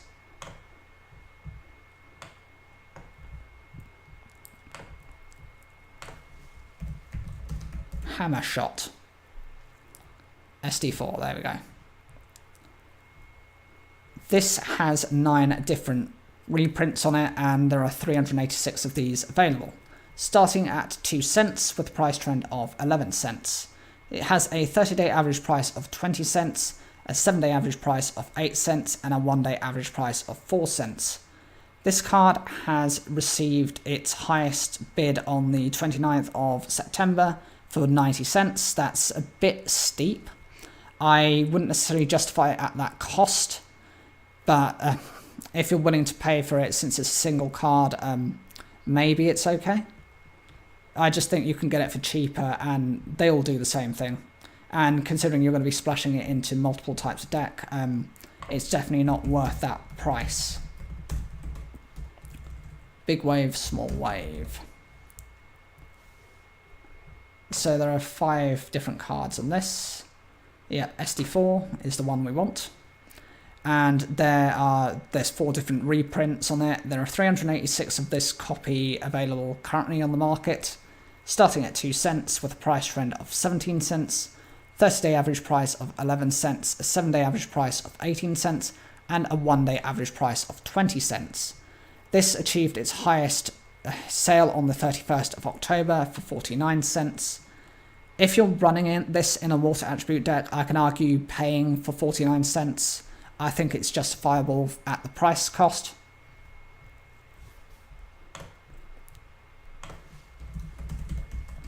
Dust Tornado is the next one. Let's find... There's too many printings on it, so it's going to be somewhere down the line. There we go, SD4. This has 37 different reprints on it, and there are 383 of these available. Starts at 2 cents with a price trend of 18 cents, 30-day average price of 21 cents, 7-day average price of 21 cents, and a 1-day average price of 20 cents. At its height, it sold at 49 cents on the 18th of October last year, arguably as well as the 31st of October for the same price. Since this is a very generic card and will be splashed into multiple decks, I think people are paying a bit too much for it. I would be looking at maybe half that, maybe at most 30 pence, just nothing beyond that level.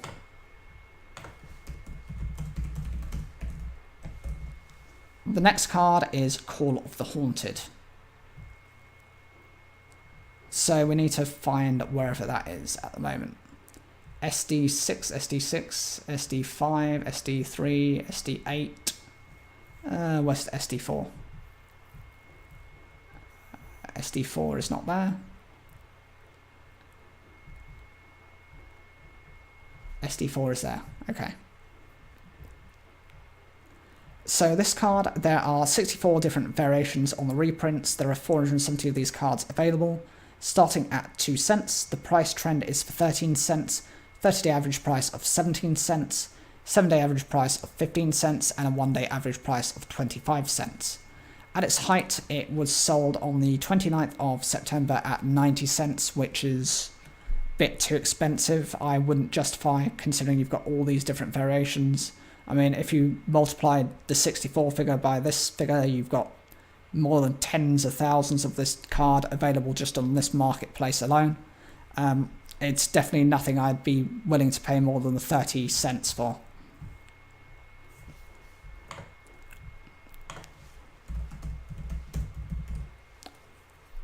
Gravity Bind.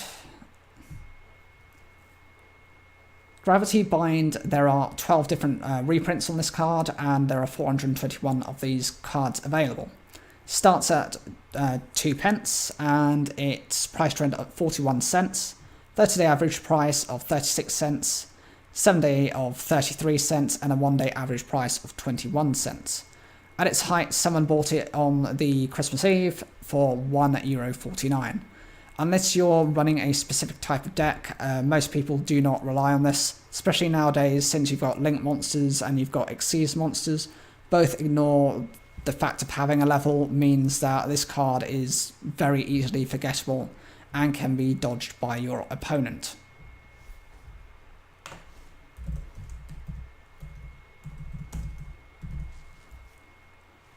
Tornado Wall.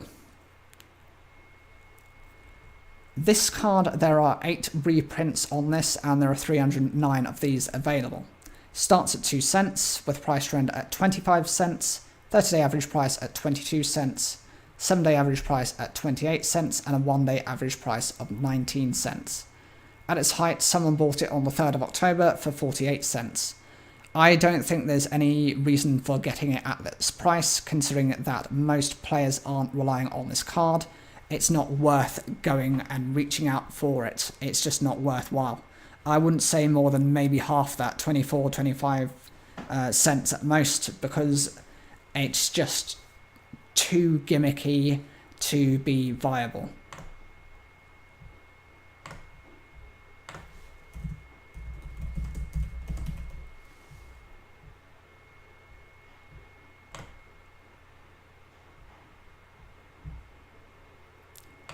Now, for Torrential Tribute, here we have the SD4 version.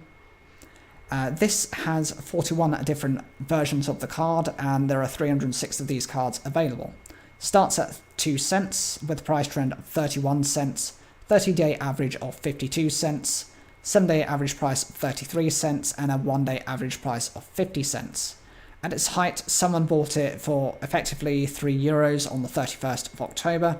There's no reason for getting it. 41 different variations on this, plus this. You're looking at the level of about over 12,000 copies of just this card available on this site. Yeah, someone's been splurging a bit to justify that spending. And we have Spell Shield Type A. Shield Type A. SD4, that's it. So this one has 7 different variations on the reprints. There are 460 of these cards currently available. Starting at 2 cents, price trend of 12 cents, 30-day average price of 16 cents, a 7-day average price of 15 cents, and a 1-day average price of 17 cents. At its height, someone bought it on the 12th of October for 49 cents. I think this is a card that's usually mistaken or forgotten about, and it's one that doesn't require life point costs such as Solemn Judgment or Solemn Warning, any of those types of cards. Arguably, from that effect, it might be reason for why someone might have just kind of snuck into buying this card. Every so often you do have these types of trends where people have forgotten about cards and then suddenly someone runs it, and then everyone's running it in a championship tournament. These have been in and around forever. It's a bit like Cursed Seal of the Forbidden Spell. The reason that card became so... I can't remember the context for the specific archetypes they were trying to counter, but obviously it was to try and deal with spell cards of some variation. What that card does is it requires you to discard a spell card, and whatever spell card your opponent has activated during their turn, the one that you negate through that Curse Seal's effect, cannot be used for the rest of the turn. So for example, if you manage to negate Polymerization, the opponent cannot fuse anymore. This was a strategy that was used by Bastion Misawa against Jane Yuki in, I think it was one of the, I think it was like episodes 20 something in Yu-Gi-Oh! GX. And it was very much against who was the best of the new students in the Duel Academy.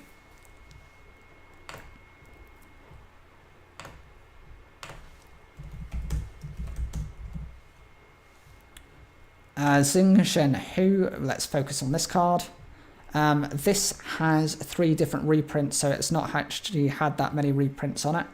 286 of these copies available, starting at 2 cents with a price trend of 8 cents, 30-day average price of 15 cents, a 7-day average price of 9 cents, and a 1-day average of 11 cents.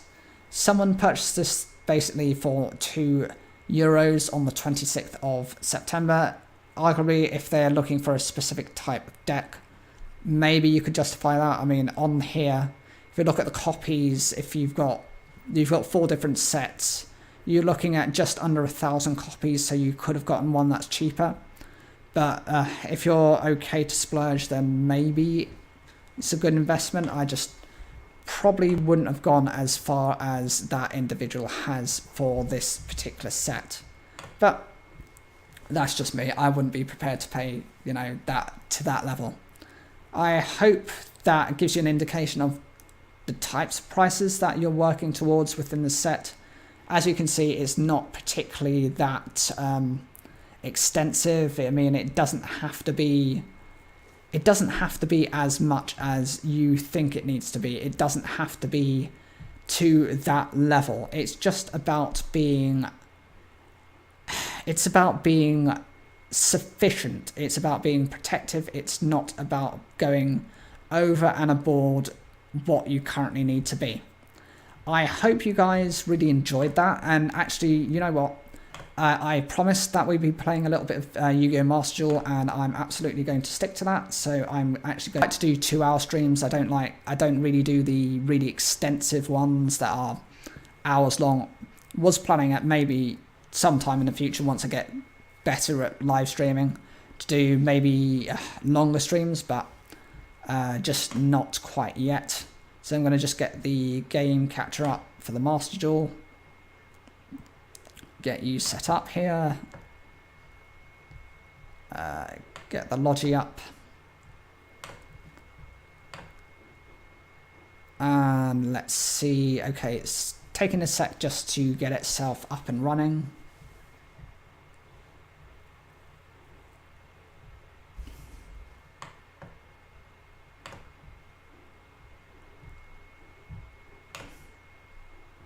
Right, it's just taking a sec just to respond. It's typical, there we go. So is it coming up? Is it coming up? Yeah, that's it, there we go. And just so you can see me, as you can see there, guys, we're just going to play a few random duels. Nothing, nothing stressful. I might go into the super heavy samurai deck today. Try something different. We've been focusing on the Appetite deck, and I think we've done just a bit too much of that. I think it's time to actually, perfect ourselves a little bit more.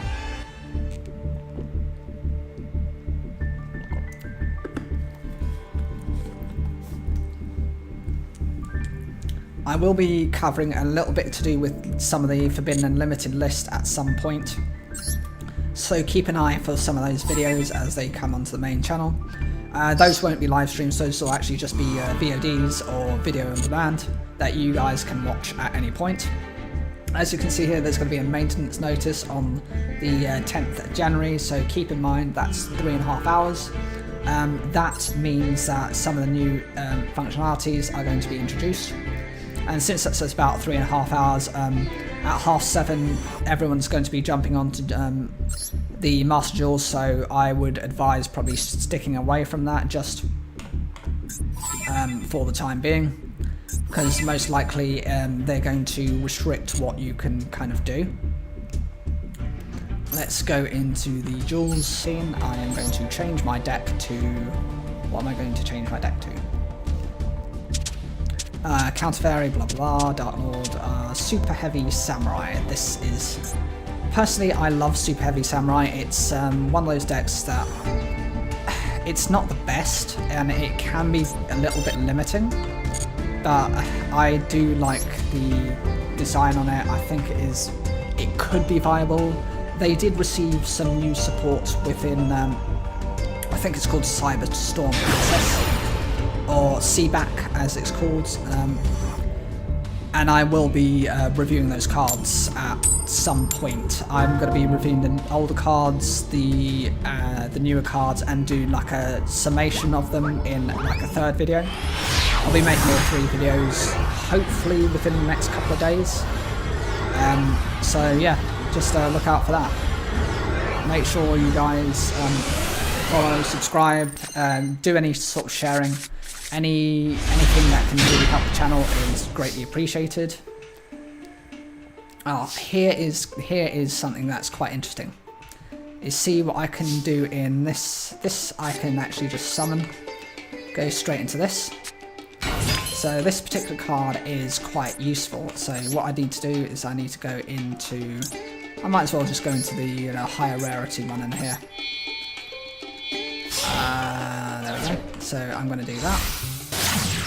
What this gloves one will do is it, when it's Giga Gloves does, is it lets me rearrange the cards that are currently in the etch deck, so I can probably order-wise, I think that's probably the best order for them.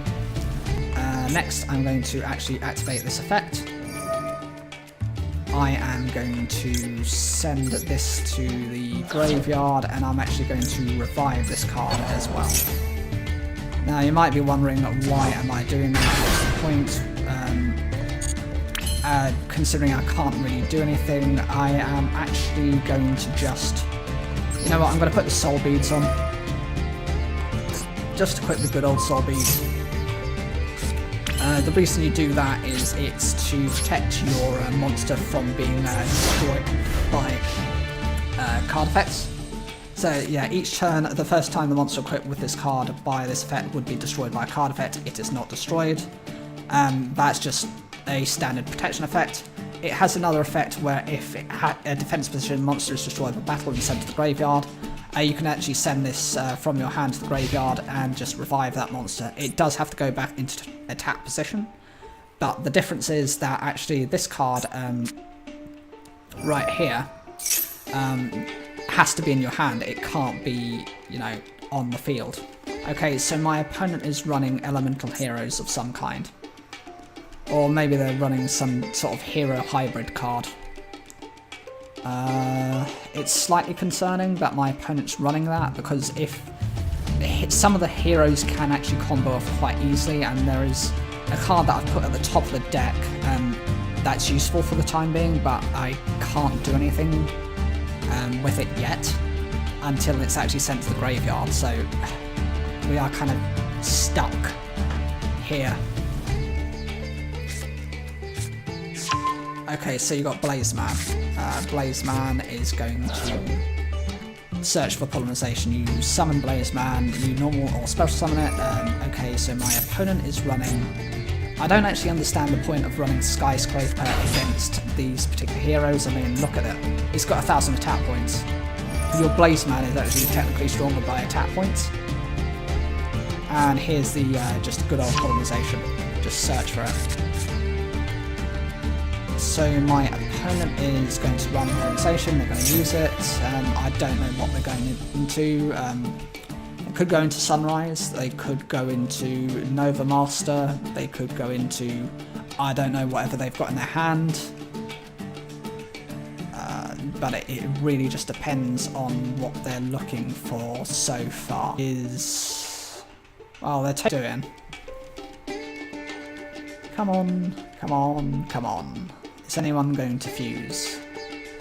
What are you going to fuse into? You've got a whole extra deck there and probably quite a few options. For me, I could have gone into a different card. I could have also special summoned in that turn the Soul Trumpeter, and then I could have actually gone into a, okay, so they're fusing for Clayman, okay.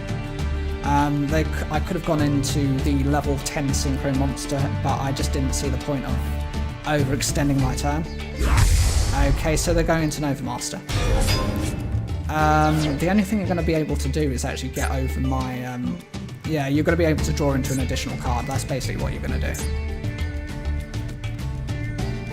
There's nothing they've got in their graveyard that I'm really that fussed in taking, because I can't really use any of those cards. Yeah, they're just going to go into they're just going to crash into this, which is okay. Why are you attacking into that?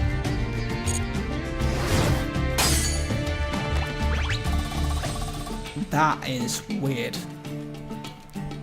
Look, Skyscraper only works if my attack points are higher. So you've, I don't know, is the player just not good, or is they just don't understand the effect of Skyscraper? I mean, it's not a difficult one.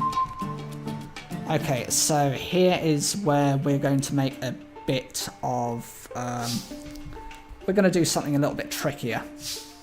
So first thing I'm going to do is I'm actually just going to summon this.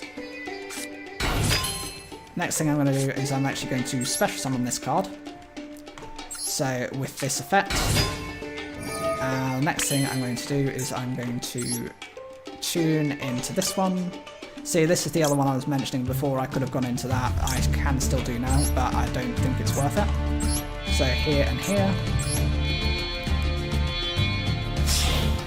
And in doing so, I can do this. The Misaku's effect allows me to recover the Soul Trumpeter. So I can go back into Soul Trumpeter. Return that to the hand. I can special summon the Soul Trumpeter. Again. And I can then re-synchro summon into the level 7. So what you do, you just do this, you do this. And you just go into the Stealth Ninja. And there we go. And then you just attack.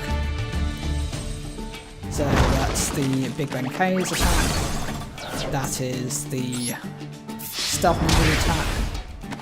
And I still have a card in my hand, and I have this card which is the Flute. This has a negation effect. So if any of my monsters actually gets targeted by an effect, I can actually negate it by banishing that card. Both these cards also have a reoccurrence effect because they can be protected from any sort of effects that destroy them. With Soul Beads, that is now protecting my Big Ben K, and Stealth Ninja actually has its own protection effect, in that if it is destroyed by any type of card effect, basically what it does is it reoccurs, it brings itself back the next turn. Okay, so my opponents set one card face down and they've used Miracle Fusion. So if you're going to fuse into any of those cards, I don't know, are you going to another Nova Master? If so, I wouldn't bother.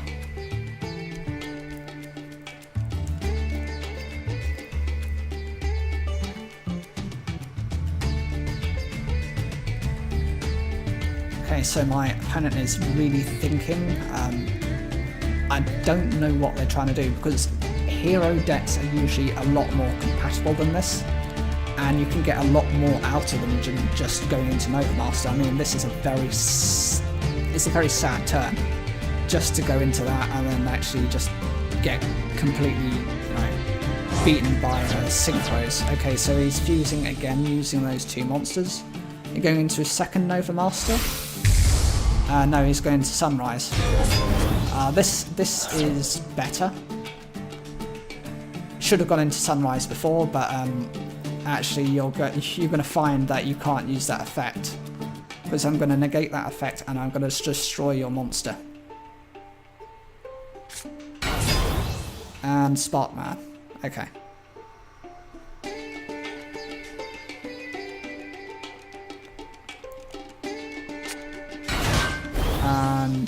Bubble Man. Okay. Slight concern of this is I'm going to lose my Stealth Ninja.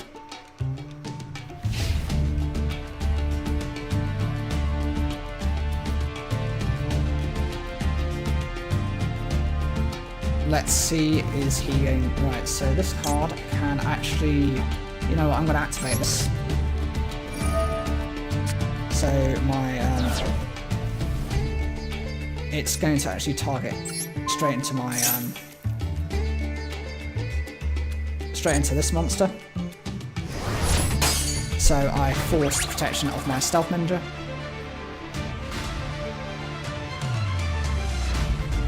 So I think that was actually quite useful. I'm going to lose this card, unfortunately. I wish it did protect itself from being, you know, targeted. I know they was going to do that, and here is where that is going to stop. But I actually just want to get rid of this card, so I can justify, you know, doing what I have. Okay, so I still lose the Link Monster. This is one of the things I wanted as additional support for the Super Heavy Samurais. Since they can't have Spell and Trap cards, I would have preferred if they had like another Link Monster. The Trap Shoots monsters have 3 Link Monsters, and they were supposed to be in that kind of rounded support.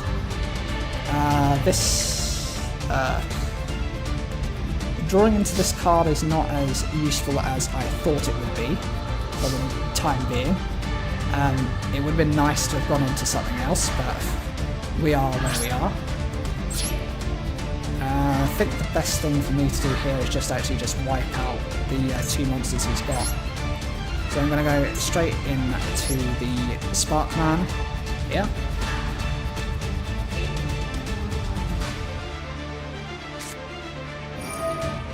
Okay, so he's using Negate attack. Well, Hero Barrier, so that negates the first attack. But I can still kind of attack the second one, so I don't understand why you'd run Hero Barrier. There are so many better negation effects.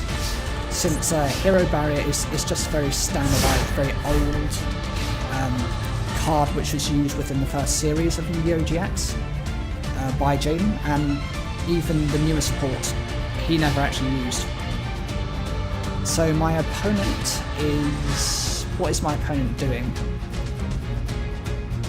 My opponent has... Okay, so they've got another copy of Blazeman. Very lucky to have drawn into Blazeman again. Very. Okay, so you're going to fuse using these 2 cards. What are you going to fuse into? You're not going to fuse into anything, you're just going to set the Holly and end your turn. Do you not have Absolute Zero? Because, well, Absolute Zero is not going to help me. Right, if I can do what I need to this turn, here we go. Yeah, this is what I wanted to see.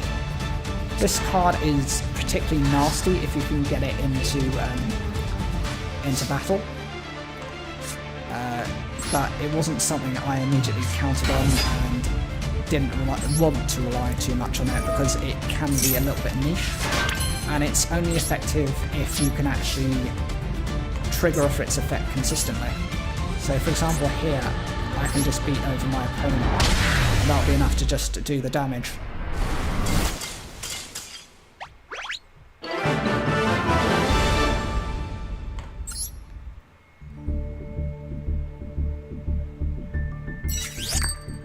So that, let's try another duel.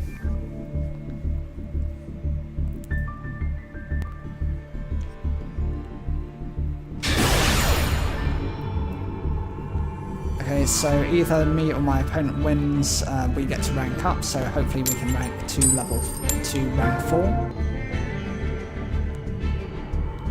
I'm going second.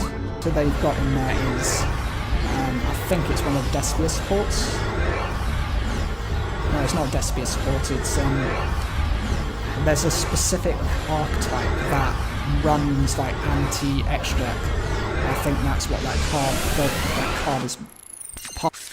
Sometimes people run very similar to the characters they've got supporting, other times they don't. This is not necessarily a good looking hand. My starting hand's quite bad. Unlike the previous one, this one will limit me to summoning a level 6 monster. Synchro monster, I believe. It's the kill the skill evil twin archetype. I don't like this deck. Yeah, I really struggle against this deck.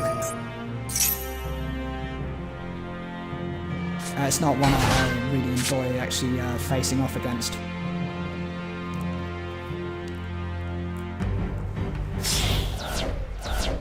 Because it has a tendency, it has various link monsters that it goes into, and then it goes into another link monster, and then it goes into another annoying card, and it's just like, ah.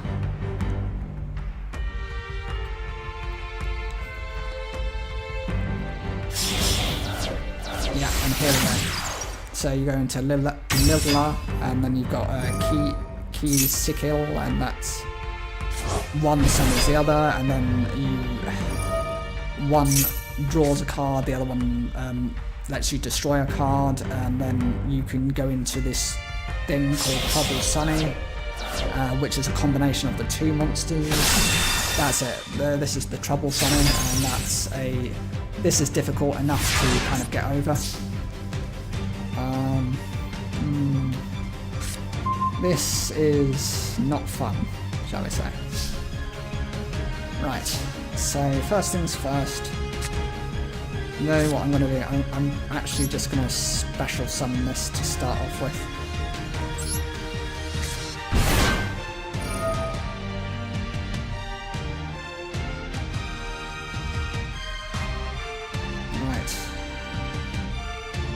Assuming they're going to let me do what I need to do, I can do something here, and I think this is my best shot at winning. So that is going to this. So go into that. Then I have to go for the Scarecrow. Scarecrow is going to have to force its effect. That's assuming it can use its effect.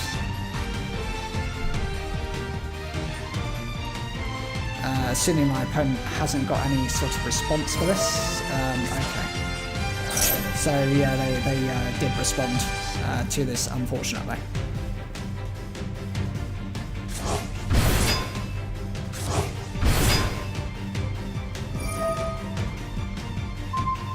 That card is the one that annoys me, this Lilla.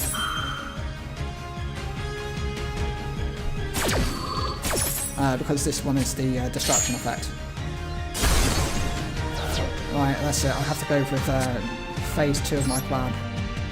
Phase 2 is this.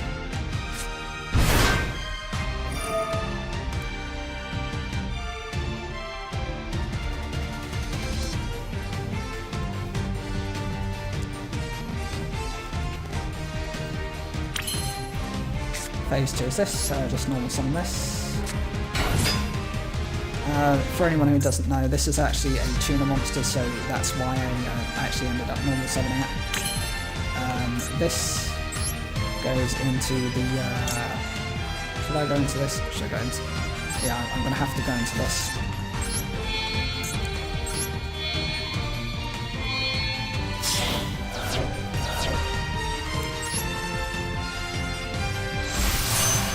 So Susan Joshi activates its effect, so it actually is like it's like a Harpy's Feather Duster for your opponent's field. It destroys their spell and trap cards. Well, that's irritating, isn't it?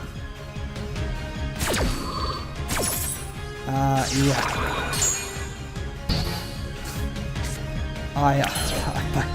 Okay, so next plan. So I have to then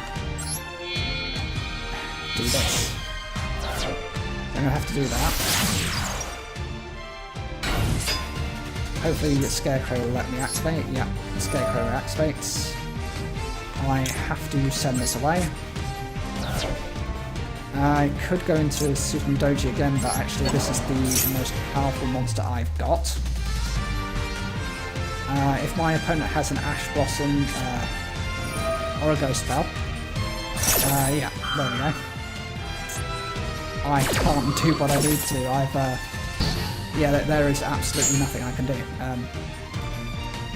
I can't do anything. If I equip this to that monster, it's not that it's going to be protected. I can't back. Well, we're going to draw a card with this effect. That's the first thing they're going to do. They're going to send... Well, they might not even need to bother to send this back. I don't think it's worth their time. Unchained Abomination, okay? And then they're going to resend that.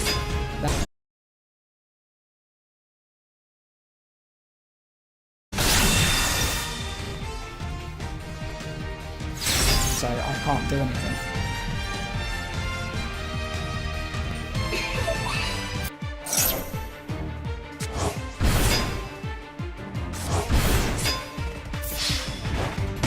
Yeah, I've lost.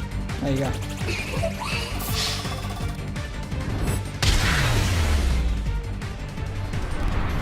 Just let the attack go through, hopefully, and there you go. Yeah, this is that was overkill. That just decimated me. There was no chance I was going to actually survive that. Wow. Upgrade this deck. I need to find a couple of these anyway to kind of manage.